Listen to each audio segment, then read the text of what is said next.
Hi, I'm David. Welcome to another episode of Changing Times. Our guest is Norry Ascroft. He is a one-to-one coach and training provider, and he's also an entertainer. So please enjoy and stay safe. Hi Norry, how's everything? All good, thanks, David. Thanks for inviting me on. It's a pleasure, and I always interested into how what you're doing and how you're spreading the word of positivity and stuff. So, for everyone that's watching, tell everyone who you are, what's your business, and what's your profession. Well, David, I for 30 years I've been into entertainment. So I've done entertainment. I've done fortunate to have done some events with yourself, some fantastic award nights with Amanda. So I do entertainment. That's what I've done for years. I've also done for years is corporate training, one-on-one coaching. That's what I really love as well. All on human behavior and success principles. So I love doing that in companies, groups, one-on-ones.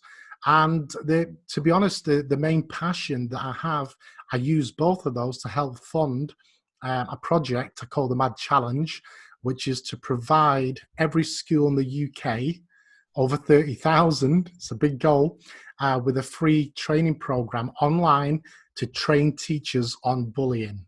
It's called The Truth About Bullying. So that's what I do. That's amazing. So, obviously, with the current pandemic and situation, that a lot of schools have now closed, that hopefully reopening next week with a select few children and stuff and work for everyone have finished. So how has that affected your business and how you spread the word? Well, it really affected everything straight away, as in did everyone. And it's normal to have uncertainty. And I'm a human, and even though I do personal development and trainings all the time, I still had that hit of uncertainty. And straight away, the events, the gigs, they were cancelled or they were rescheduled. So I had that challenge. Then I also had the challenge straight away because the businesses closed down that I was training. And there was one part of it was actually, it was such a shame. There was international footballers, youth footballers, all between 18 and 20. They had to fly home to places like America, Canada, India, uh, Africa. They had to fly all these international players, and it was, so that really affected.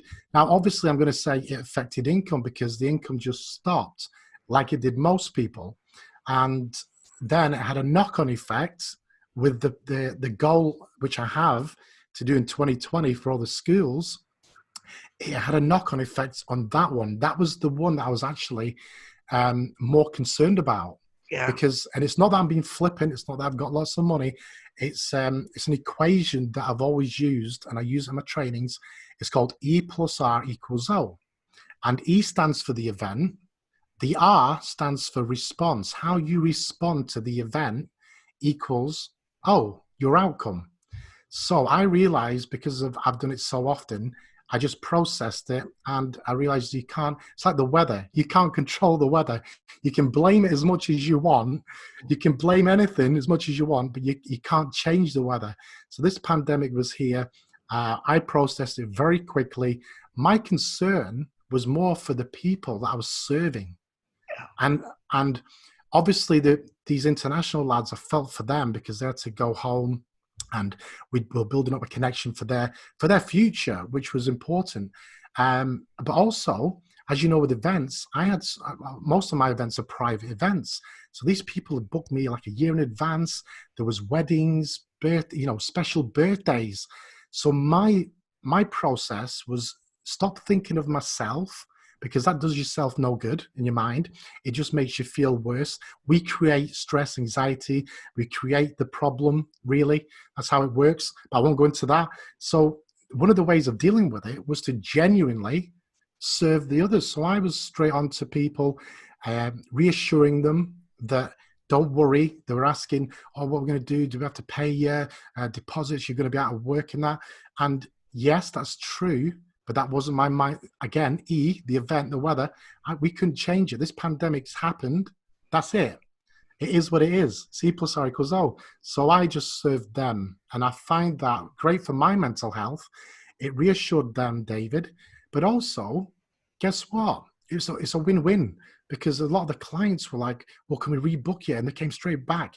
They loved my attitude because they were getting grief off maybe event places, venues who were trying to wriggle out of stuff or say, no, I'm having your deposit, which were being selfish. I understand it, by the way. And it's not me judging.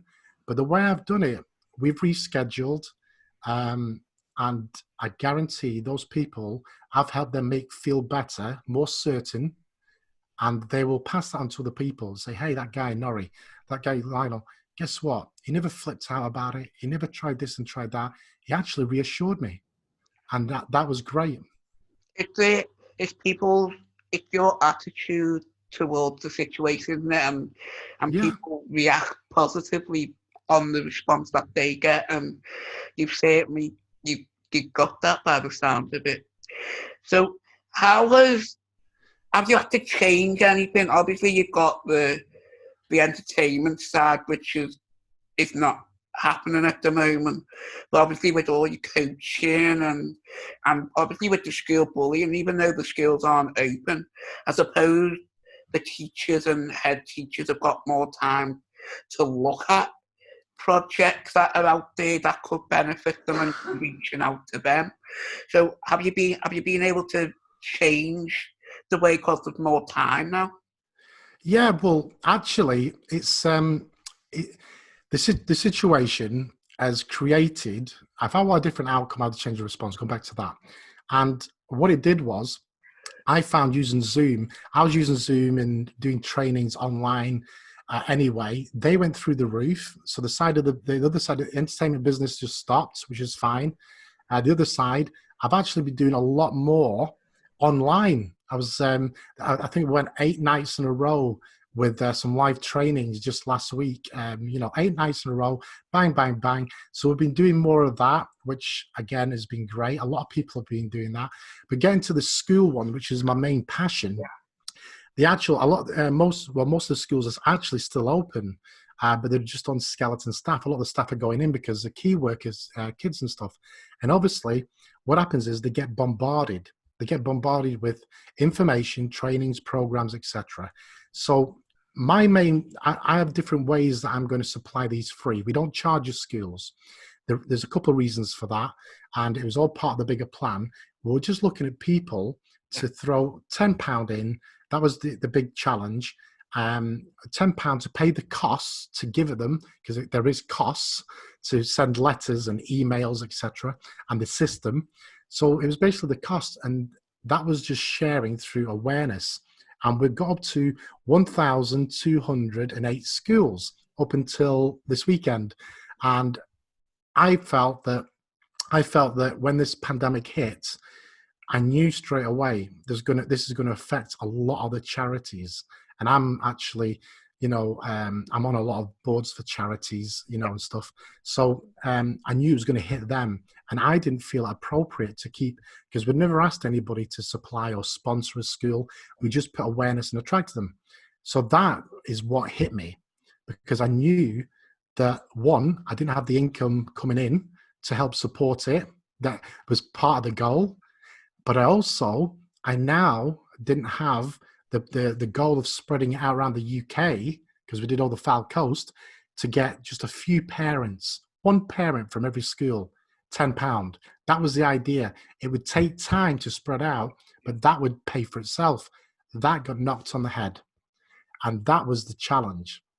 So instead of then pushing with the schools, I realized I thought it would take a few months. The chances are they are not going to get back to normal till after September. Yeah. So that to me was right. The goal, and here's a little thing for any business, because again, getting back to the E plus R equals O, it's your resilience. The goal, and it doesn't change, but the plan to get to the goal will always change along the way. And this program that you're doing is changing times. Most people resist change. They resist it. They want to be comfortable. Well, guess what? Successful people they get comfortable at being uncomfortable. That's the key saying. That's what we always say. That's why they're successful. So this whole process has done me sort of a favor. It pushed me looking at other ways. And I came up with, which I was always going to do, but I guarantee you, David, it would not have got done until next year at the minimum because of my time. So what happened, I had a book written. It wasn't quite finished. The Truth About Bullying. It's called The Essential Guide for Parents and Teachers. And I wanted to do a parents course as well. So we got parents, teachers feeding it into the kids. That's how it works. So actually, it forced my hand. I had to learn new technology. I've had to learn, like, I'm not very techie. You're the tech man. You're the guy. You're the man. But I'm not. I like presenting. I like sharing. I like smiling. So it actually forced me to learn different technology systems that I've got, that I've always had, but I've just not had the time, or should I say, I procrastinated. And in a roundabout way, guess what? I've done the book. In fact, I was hoping, because we scheduled this, that it would be out, but it's again, COVID has affected the formatters in America, so it's been delayed. It should be tomorrow. I get the official format back by next week, the ebook. So realistically, 2 weeks, the book will go out, and that book, and then the followed on from there, the course. The course is ready. I've just got to upload it. There'll be a course, and guess what? Just for a few pounds, but all that will go towards my goal. You know where I'm going with this, don't you? That will, again, get the information into parents, but it will fund the goal of getting every school winner. Well, that's brilliant, and it's all about adapting, and that's what it's been about, I think, for everyone that's in business. But also, people that don't work, they've had to adapt in their daily lives of what they normally have to do and live with. So have you found then, obviously because you've had more time, have you found that maybe you need to give yourself that downtime to be able to do the projects that you want to do, to make it happen, instead of being at 100 miles per hour like you normally are? And so because you've achieved a lot already by putting the plan together for the parent course and finishing the book. Yeah, absolutely. It's proven that again, I think you hit the nail on the head about the racing around 100 miles an hour, spinning plates, but then saying, right, prioritizing and saying, look, some things have to give.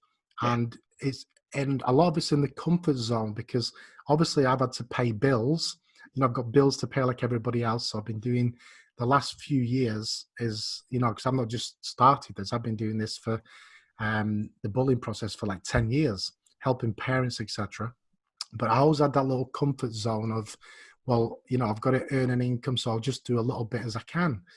And I suppose the ultimate thing is, what this has done is saying, right, Norry, you've overcome 2 months.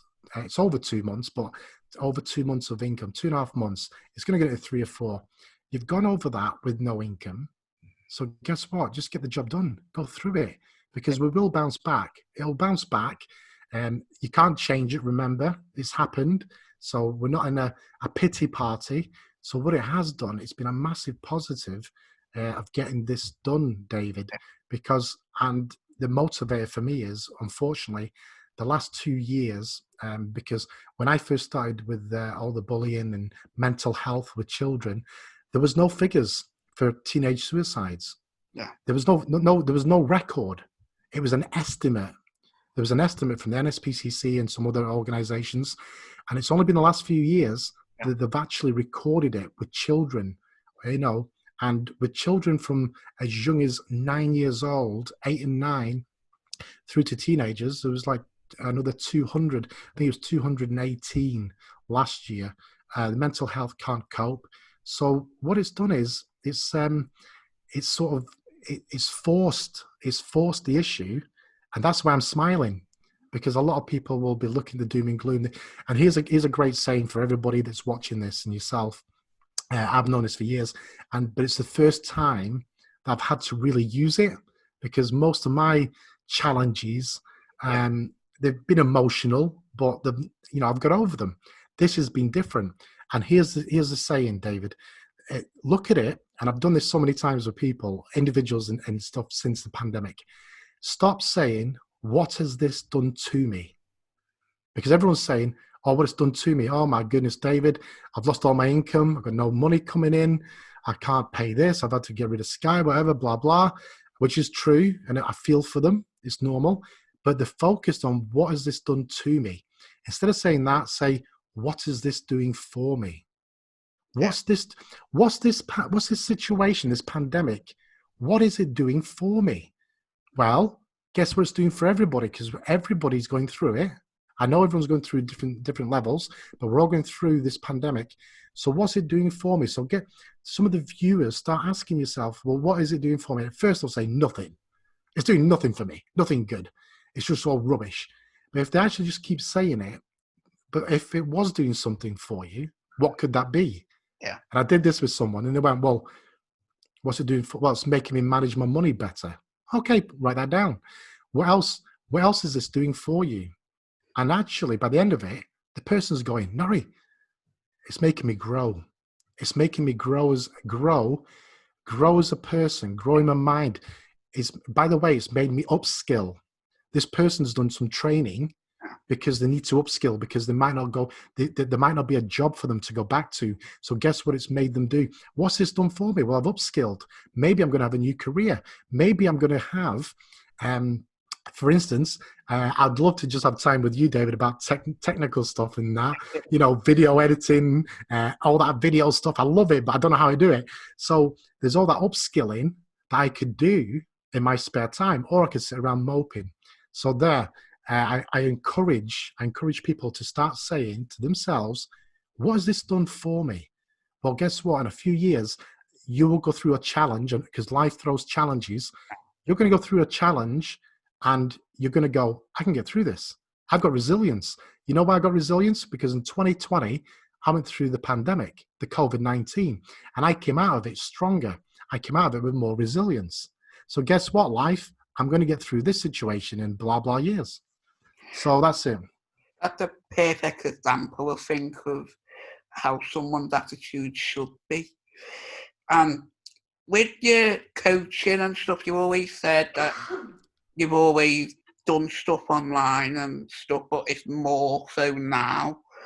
Yeah. As I know you, and you want to be in front of people, you want to feel their energy, you want to get them motivated and going.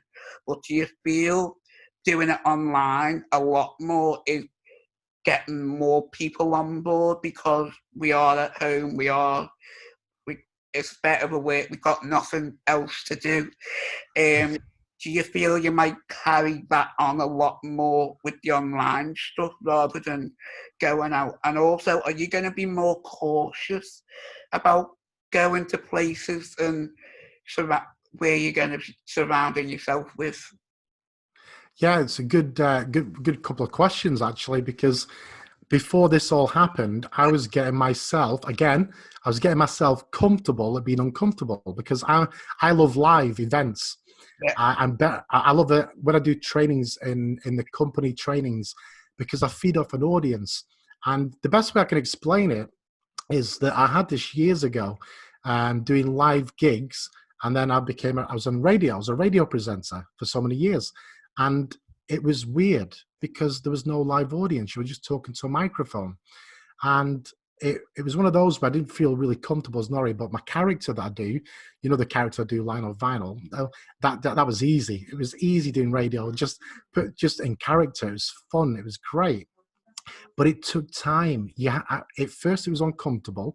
And the flip of the coin is, there was other people who were good at radio, but they felt uncomfortable live. Yeah. They didn't feel comfortable with an audience. They went to pieces. So the key was to get both. So I used to say a story, but the reason I tell you this story is that I had all this.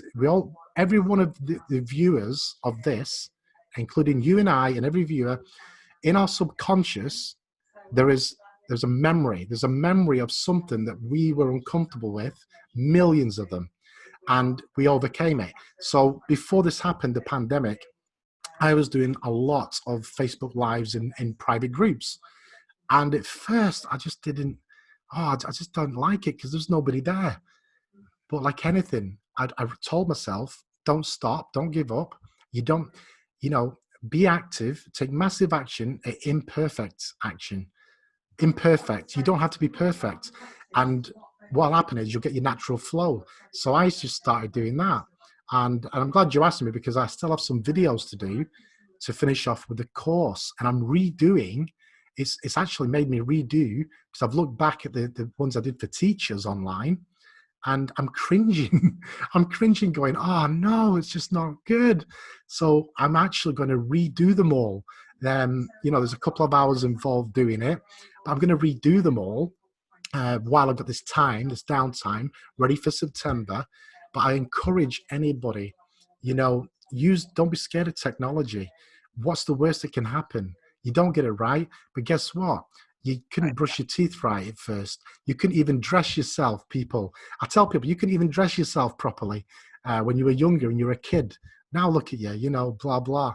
Whatever that we take for granted now that we're good at, that we just we flitter away.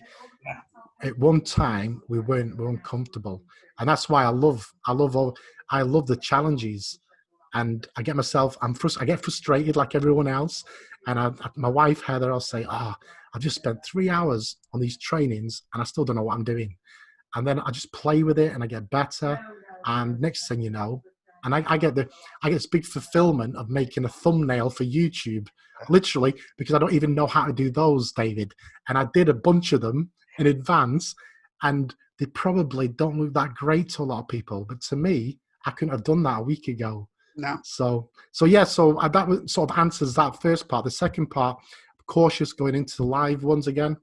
Of course, I'll be keeping my distance, and I'm sticking to it. I'm not going to rush back. There has been an opportunity for me to maybe do a little kind of, not a gig as such, but do something, and then I couldn't do that. So when I go back, it will be at the right time, and that will just be. Not that I'm going to be scared. It's not fear. It's overcoming that fear. It's more of a respect. You see, without getting into full training, it's respecting the situation. You see, I'm very positive, but I'm not just Pollyanna positive. You have to, there's a thing, it's a paradox where you have to have 50-50. You have to treat it with respect and then be positive. If you're just optimistic with your head in the sand or pie in the sky, that's when this could come back and bite you. So yeah, what I'll be doing is I'll be watching it. I will only go back if I feel it's safe for myself and for other people. Yeah. So have you been able to reflect on, because we found with a lot of the interviews that we've done, people have been able to reflect on where they got their business to, and that they didn't appreciate it then, but now they can actually look at go, look what I've done, but also seeing the flaws that they had, but now know what not to do when everything's back up and restrictions have lifted. So have you been able to reflect and see that? Yeah, no, absolutely. And I'm glad you mentioned it because it's actually what you just said has been quite a big feedback I've had as well on groups. People have been reflecting, and they've been reflecting not just on the business side. What I've been hearing a lot, David, is reflecting on their personal side. Yeah. Reflecting on the personal side, family relationships, relationships with friends, even relationships with online. A lot of people have been reflecting, and they've had the time to do so.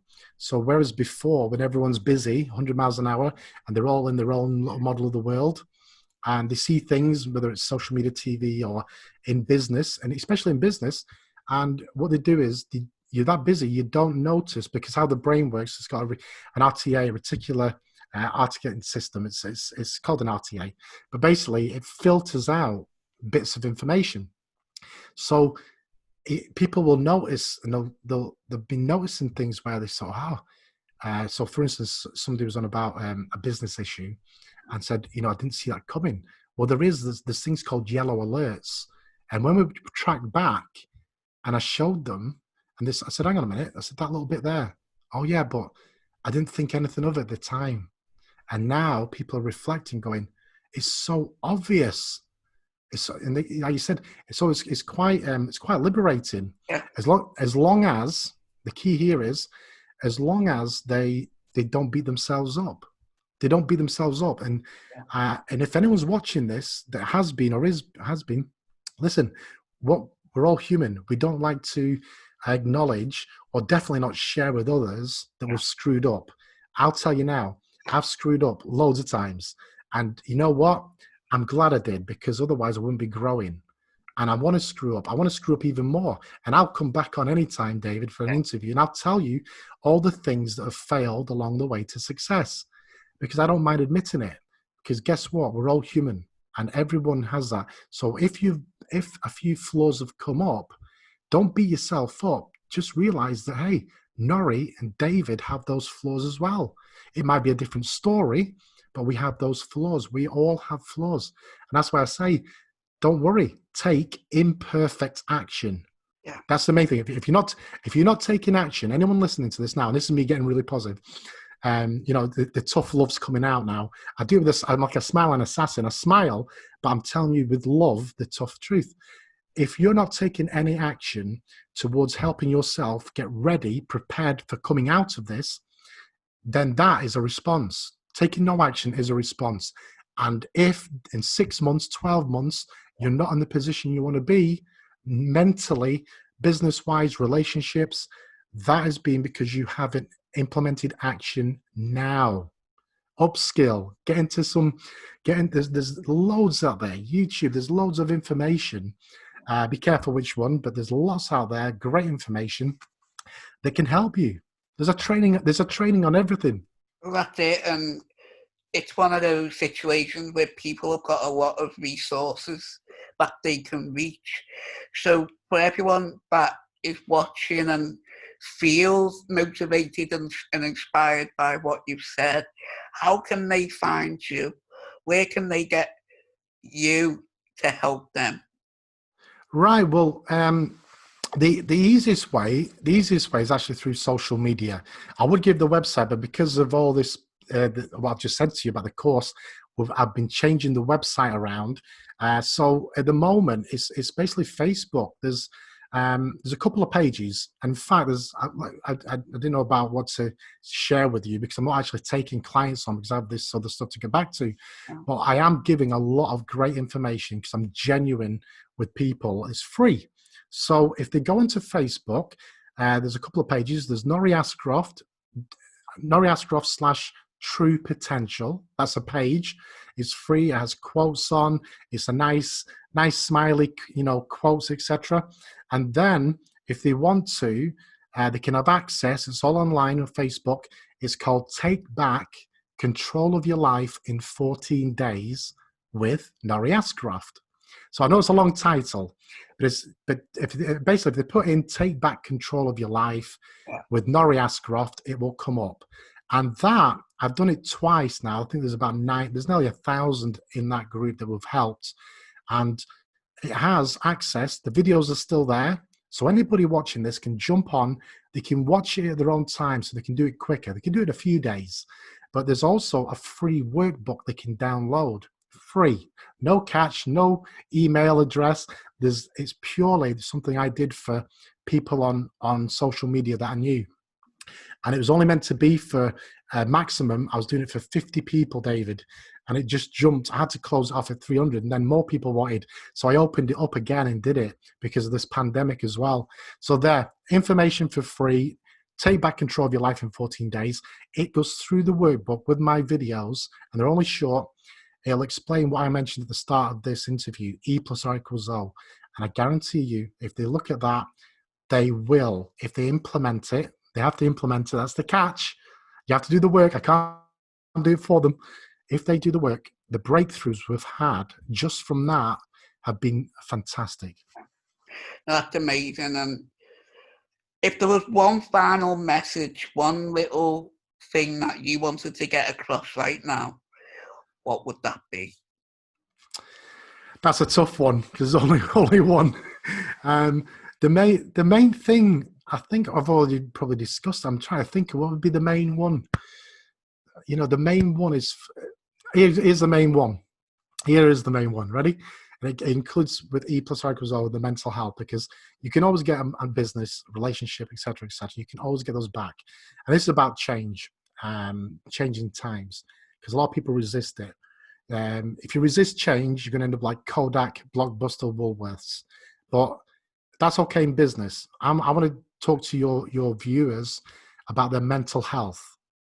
The mental health is, if there's one thing I want you to think about, is look after yourself first, because you're no good to anybody else if you're not right first. And the example is, here is, if you've ever been on an aeroplane, the oxygen, they always tell you safety. If the oxygen masks come down, before you put the oxygen mask on your children or anybody else, even though you'd be tempted, you've got to put the oxygen mask on yourself first. And that's my message. Mental health. Get yourself right, and then you can help others. Helping your family, your friends, the people around you, your community. Your community, they're going to need it as well. But they can't do that if you're just giving to others all the time and you're not looking after yourself first. There you go. Well, thank you so much, Norry, for your time, because I know it's precious with all the work that you're doing and being a part of changing times. Oh, listen, I appreciate it, and I mean anytime. I can't wait till this is all over, and I'll catch you on a gig and get one of those David Champ hugs, because we always do our man hugs. So I've missed you, David. But listen, stay safe and keep positive to everybody. I wish you all the best. And anytime, any follow-ups, just give me a shout. I'll always make time for you, winner. Thank you very much for it, and we'll speak soon. Brilliant.